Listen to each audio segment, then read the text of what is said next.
Dental extractions. Dental extractions are among the easiest and best ways to get relief from a toothache. As the name implies, an extraction involves removing the tooth. If tempure pulp has died or the tooth has become severely infected, extraction may be tempure the only route. Depending on the tooth, the dentist can do either a simple extraction or a more complicated extraction. Simple extractions. These types of extractions, the simple extractions, are the most common in the world of dentistry. During a simple extraction, the dentist will remove the tooth by loosening the gums around the socket. He will grasp the tooth with forceps and move it from side to side until he can get it to break free from the socket and remove it.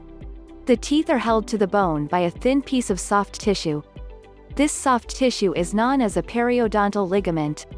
The dentist uses tissue to remove the tooth. As you may know, the key to removing a tooth by pulling is to rock the tooth from side to side, which enlarges the socket in the bone and breaks the ligament that helps to hold the tooth in place. Simple extractions, also known as pulling, don't take long to complete. The dentist will numb you before he starts, so you won't feel anything. Depending on the tooth, pulling it will normally take just a few minutes after you have been numbed with local anesthesia. Once completed, the dentist will place gauze in your mouth to bite on and you will be free to go. Complex extractions. As we all know, not all teeth can be pulled. Sometimes, the tooth will be so decayed or broken off that the dentist will have nothing to grasp above the gum line.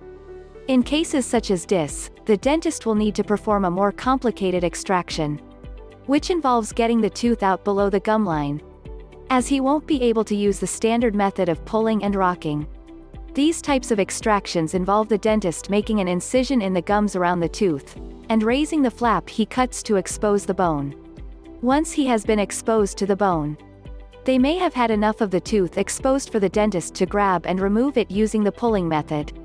In most cases, however, the tooth will be embedded in the bone, meaning that the dentist will be unable to pull the tooth out.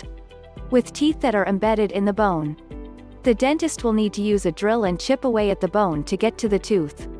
This is known as cutting the tooth out, happens to be very common if impacted teeth or teeth that are severely decayed. Once the dentist has cut his way to the tooth and removed it, he will sew back the flap of skin that he cut to get to the tooth. The flap of the skin and the socket will heal over time, providing you take care of it. Dental extractions are very common and happen on a daily basis for dentists. Oral surgeons are the best for extractions, as extractions are all they do. All types of extractions, even the most complex, will take time to heal. As long as you take care of tempure extraction site, you'll avoid common pitfalls such as dry sockets and other mishaps. Although they can be painful once the procedure is over, you'll eventually start to feel a lot better once you have had the tooth or teeth removed. For more information, click the link below. Like this video, comment and subscribe to this channel.